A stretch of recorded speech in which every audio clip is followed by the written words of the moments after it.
This is what the end of a dream looks like for hundreds of migrants, now living and sleeping under and on top of shelves in a warehouse in Belarus. They came to build a better life in Europe and are now trying to carve out some personal space on pallets and soggy cardboard. Some have a few meager comforts, like the tents they used while sleeping in the expansive forest bordering Poland.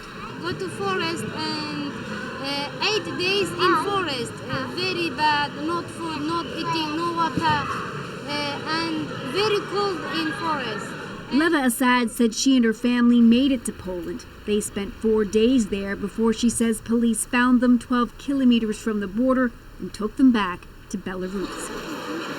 Like many others, they're from Kurdistan in Iraq and hope to make it to Germany. Life in Germany very good for children. In Iraq, not life good. We live very bad. We want to make life good for my children. Why? And there are many of them now stuck here, spending their days trying to find ways of amusing themselves.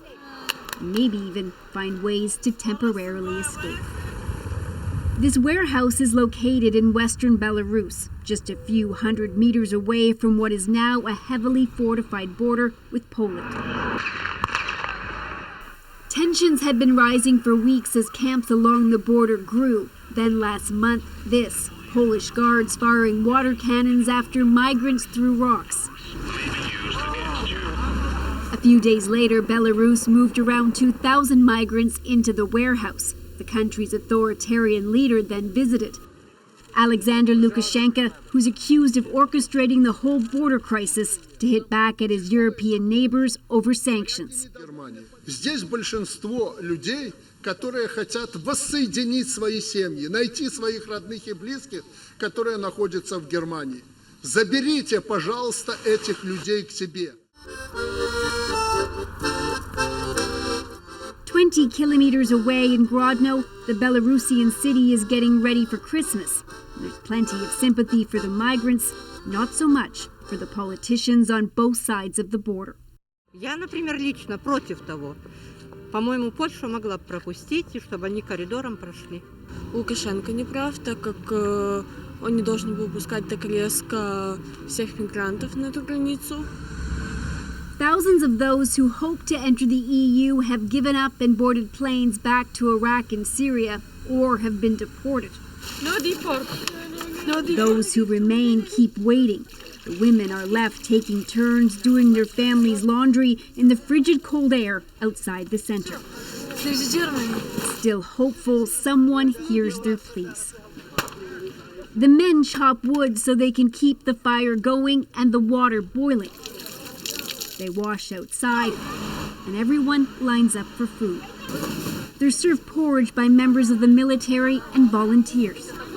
With cold, crowded conditions, viruses are spreading.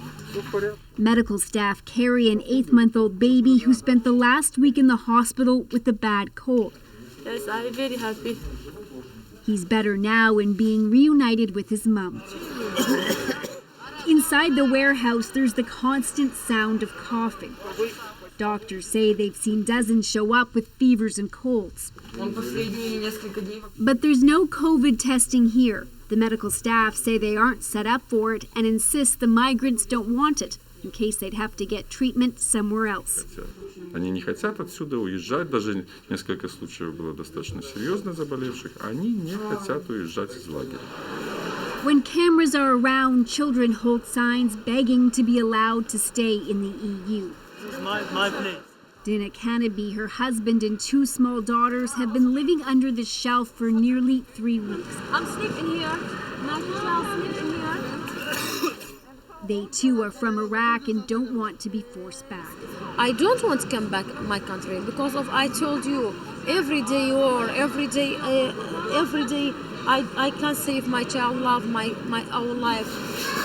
It's not clear how long the migrants can remain here. Poland estimates there are still thousands in Belarus, including some hiding in the forest, desperate to stay because despite the dire cold conditions, where they're stranded is still so close to the European Union. Briar Stewart, CBC News, Moscow.